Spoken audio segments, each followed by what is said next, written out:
Time for another DVD and Blu-ray update.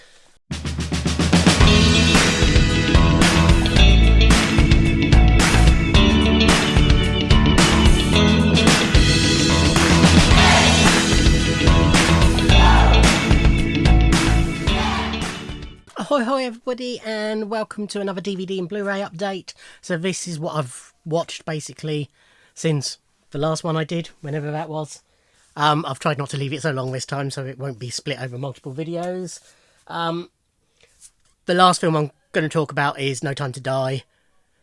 I intend going into a bit of depth about that, but there will be spoilers, so that's why I'm saving it to the end. Just a bit of a warning, but I will make it very clear when we're getting into that territory. But we'll just crack straight on. First up is SpiderMan Into the Spiderverse. I adored this. This was a wonderful film. Just beautiful visually, brilliantly told as a story, brilliantly performed by the cast. Yeah, absolutely loved it. Highly recommend a few of you who haven't already seen it. Spider-Man Into the Spiderverse. Looking forward to the sequel. Doctor Who release. This is the Faceless Ones. So this is a animated version of a largely lost story. 1 and 3 survived. So it's had a release with 1 and 3. But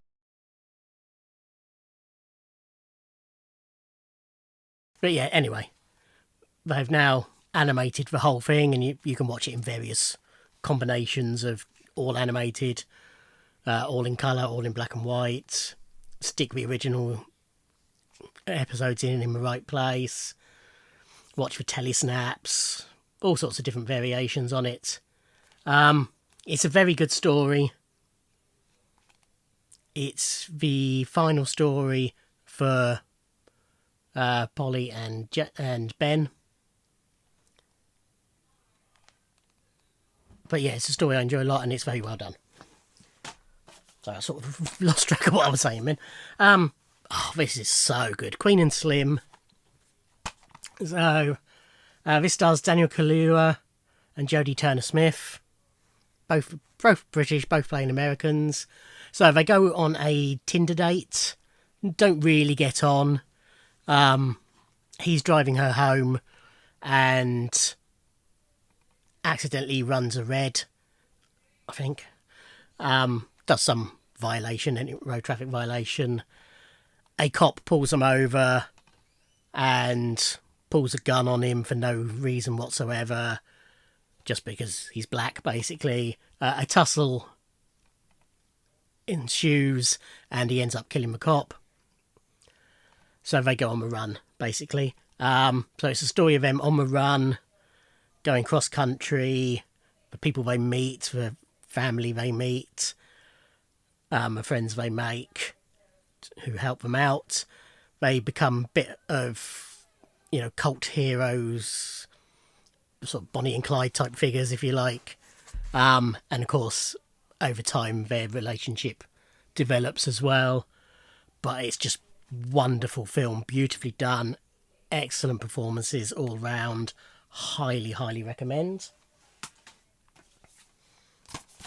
Rocketman, the Elton John biopic, but with some fantastical elements. I like Elton John. I own some of his music. I'm not a massive fan. I was also aware that this was sort of done with these fantastical elements. Wasn't sure going in what I'd feel about it. Absolutely loved it. Again, magnificent performances all round.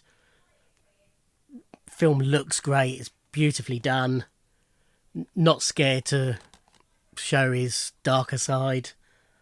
Yeah, highly recommend as well. Okay, next up's a TV box set. This is the complete Friday night dinner. Magnificent Channel 4 sitcom created by Robert Popper, who prior to that was probably best known for his work with Peter Serafinovich. Things like Look Around You. It's sort of based on Robert Popper's own life, but obviously a slightly, although when you hear him talk about it, not excessively, but slightly fictionalised version of it. So each one is set on a Friday night where Adam and Johnny, the two young adults who are the children of Martin and Jackie, go around for a traditional... They're Jewish and it's traditional. They eat together on a Friday. The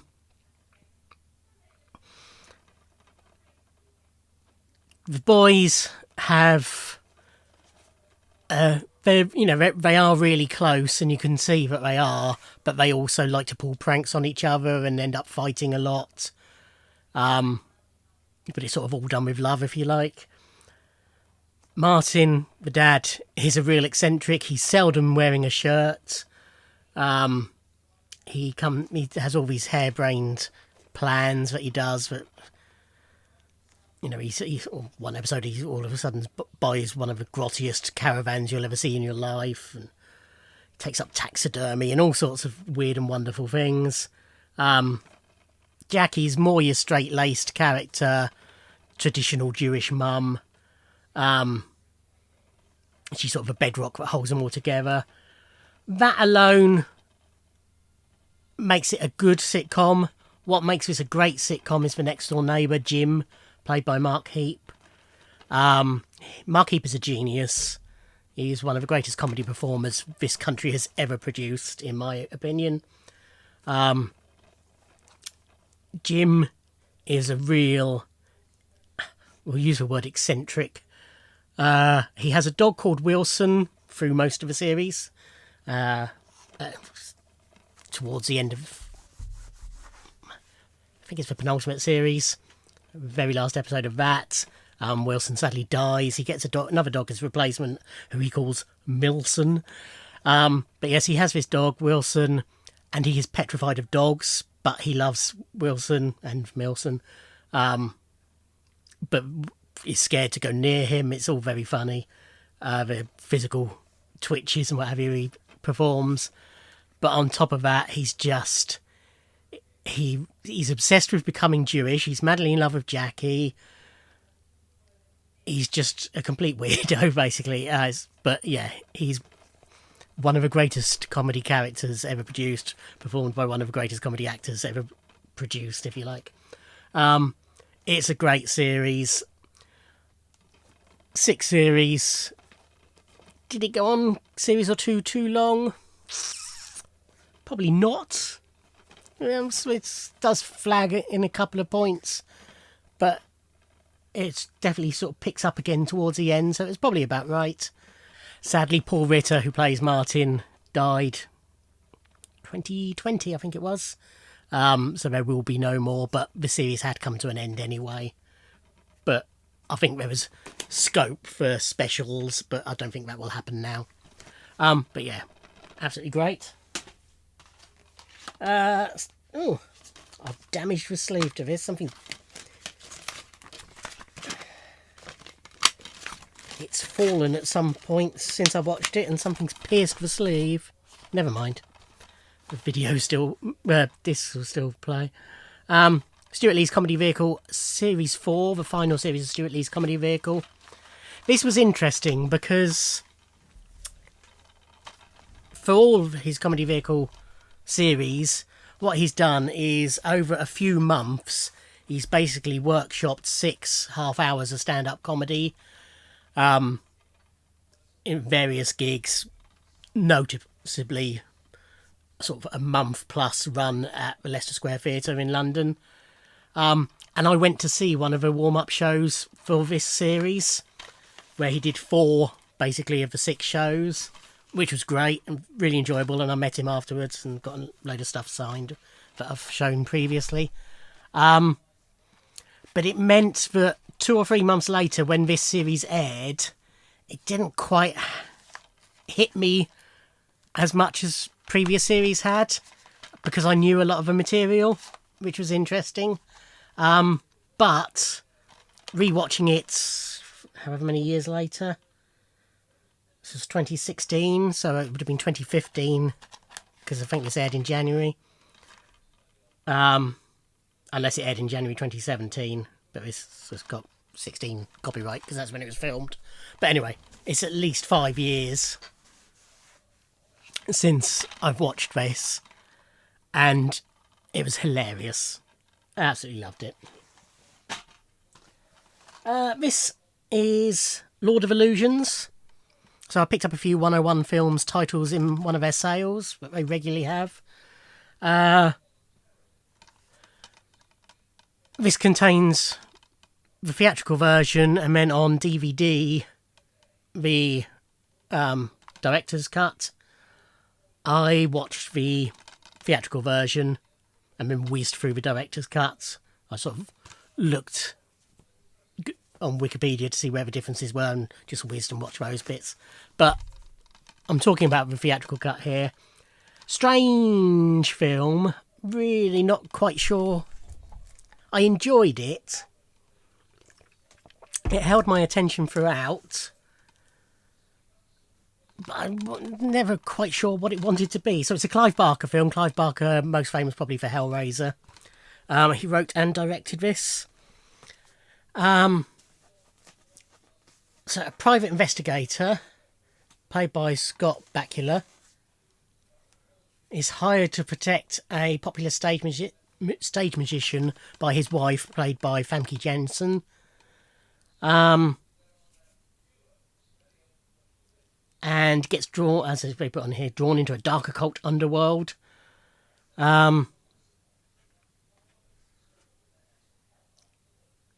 So it's this stage magician who it really seems is actually has genuine magic powers. Was part of a cult, and the cult became dangerous, so him and a group of friends killed the leader of that cult. However, the members of that cult were now after them, and then there was also a ritual being planned to bring the leader of that cult back to life. It's very strange and bizarre, but yeah, overall I enjoyed it. Scott Bakula's always watchable. Famke Janssen certainly was before she ruined her face. Yeah, it's okay. Also picked up in said sale this double pack of the two FX films. So FX1 Murder by Illusion and FX2 The Deadly Art of Illusion. So both of these star Brian Brown as Rolly Tyler, a special effects guy in the movies.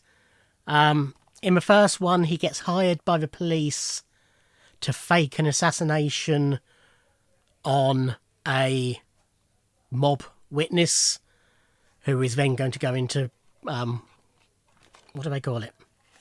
Witness relocation program. But he's actually set up, he thinks, to actually kill him, and then be framed for the murder. And it's all twist and turny and him on the run and trying to prove his innocence and blah blah blah blah blah. It's an enjoyable film. FX2. So one of the cops investigating him in FX1 is Brian Dennehy, and at the end of the film they sort of partner up a bit. So for FX2, it's 5 years later, and he's now making toys for a living, but really high tech posh toys. But his the mother of his child.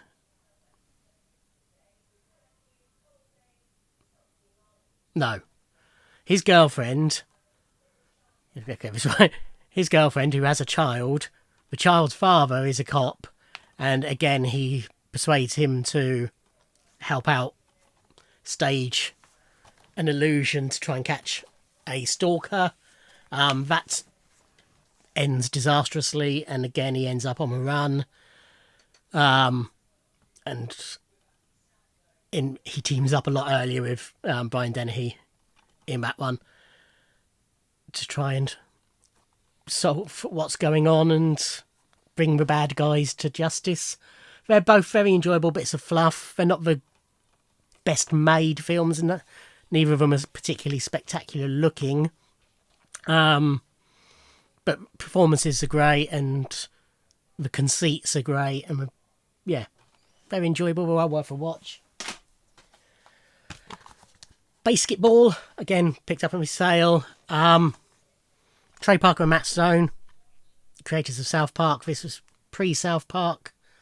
It's directed by David Zucker, part of Abraham Zucker, who made Airplane and Naked Gun, etc.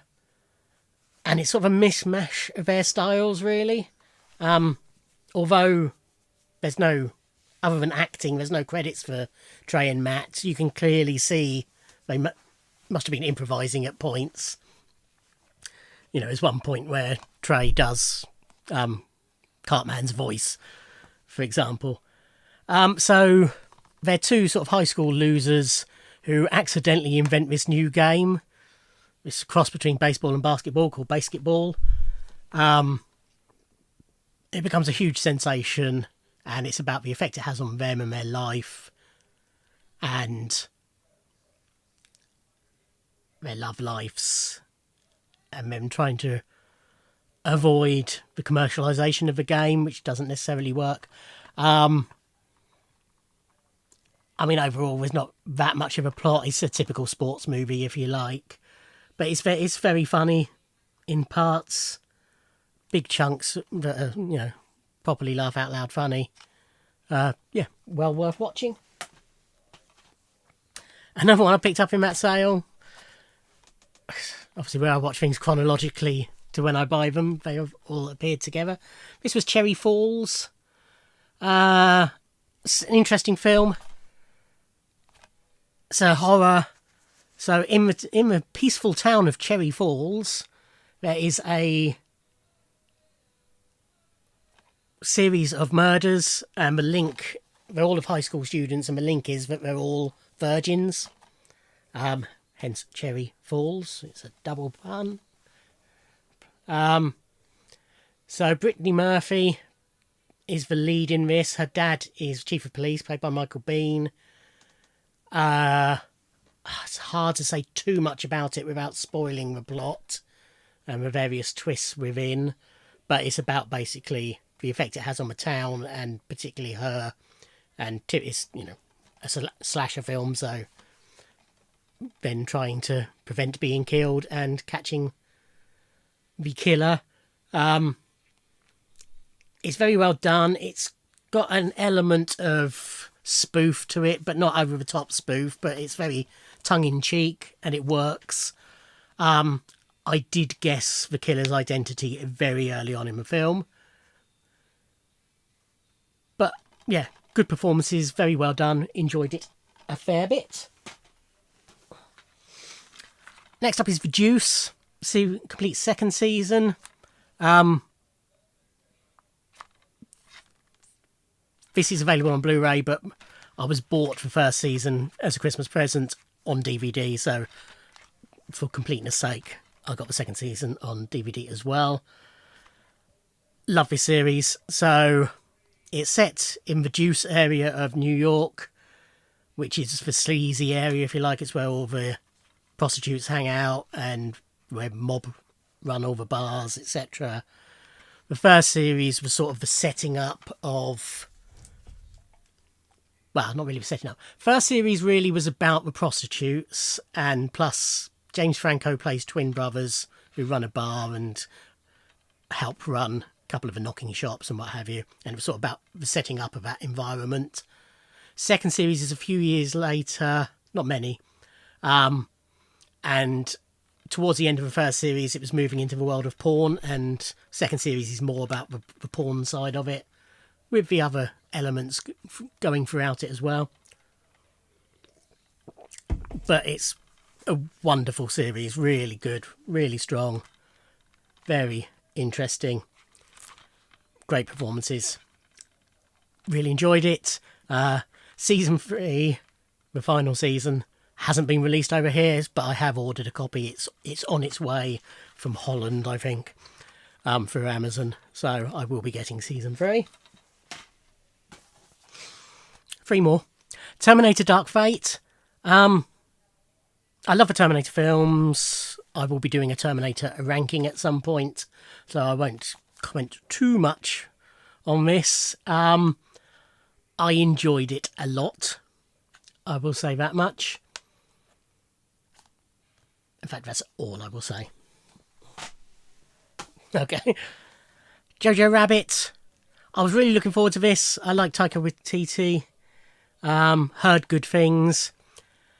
I really like the start of it, and I really like the end of it. It was a bit slow in the middle for me.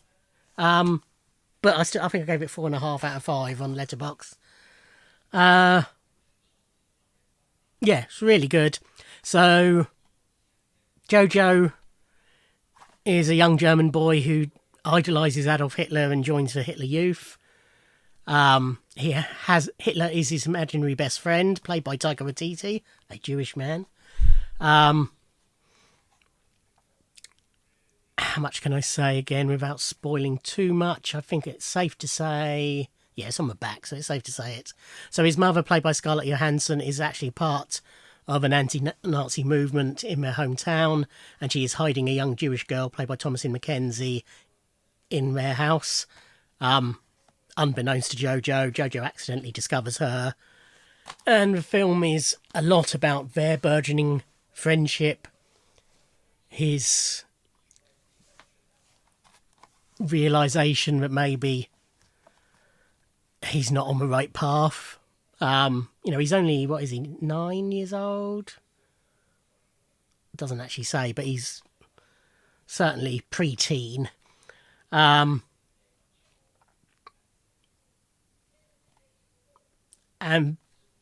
it's largely comedic. There are some very serious parts as well, and it does, by and large, balance that nicely. Great performances all round. Yeah, do recommend. Right, so finally, we have No Time to Die. The non-spoilery bit, really love it. Not my absolute favourite Bond film. Certainly nowhere near the worst. I'm not going to go into huge depth because I've realised how long this video is, but I have things to say. So, from here on in, if you don't want this film spoiled for you, thank you for watching. Like, comment, and subscribe. I'll see you in another video. Goodbye. However, if you've seen it or don't care, this film, as you may or may not be aware, kills off James Bond. That's sort of a big takeaway from this film. It's a secret now that's largely out there. There's articles in the newspapers about it now. How do I feel about that? What do I think is going to happen? I think it was probably where it had to go with Daniel Craig's arc. Unlike all the other Bond films, the Daniel Craig 5 are a story over 5 films, basically. Casino Royale was him becoming a 00. It was a complete reboot. Then the involvement with Quantum and Spectre, which are sort of two sides of the same coin. And eventually meeting Blofeld. But all, again, part of the same story. And then, in this film, they needed to end it. So, we have some big character deaths throughout the film. Felix Leiter dies. Blofeld dies. And it just needed, I feel, Bond's death just to round it out. I don't think it would have worked, him sailing off happily ever after. That's not the tone of these 5 films. It needed something drastic, if you like. And yeah, his death did that. What does it mean for the series? I don't think it really means that much. Other than that they can't just carry on the next film with the new Bond just being the same guy as Daniel Craig. But what they can do is have him be the same guy as Pierce Brosnan. So basically, Sean Connery through to Pierce Brosnan was one Bond, despite what some YouTube videos may tell you. There's enough continuity between them to tell us that.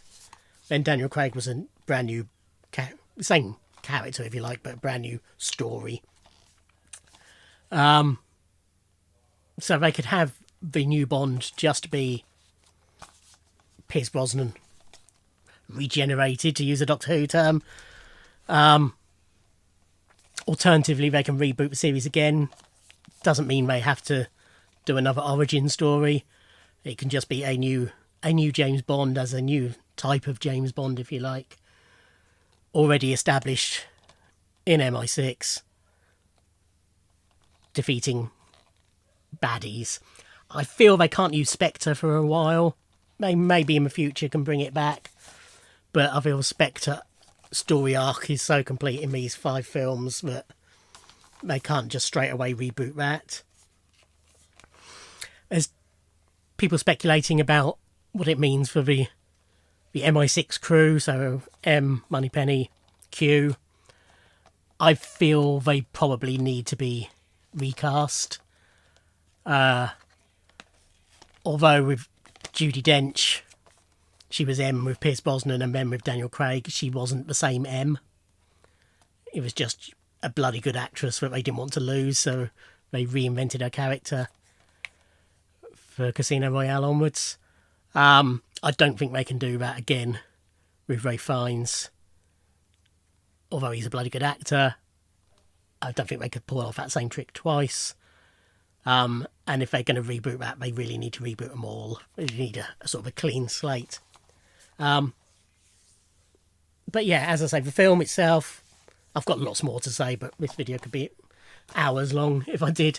Film itself, really enjoyed. That said, it's pretty much a film with 2 halves. Say all the way up to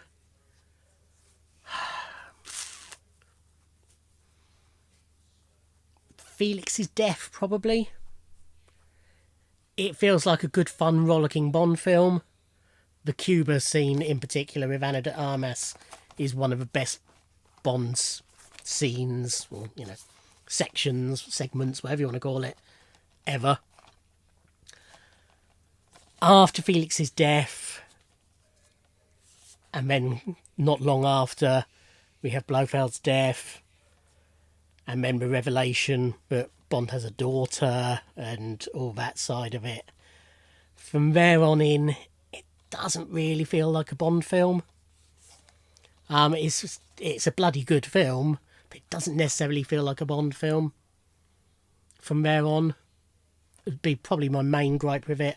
Also, Rami Malek's Safin, he's not one of the great Bond villains. His motive is very muddled. It's not really clear why he's doing what he's doing. And although he's a very good actor, it's not a great performance. Yeah, which is why it's not an absolute tip-top Bond film for me. It's middling. But yeah, still loved it overall, because it's Bond. Okay, that's definitely long enough, half an hour. Thank you for watching. Like, comment and subscribe, and I'll see you in another video. Thanks.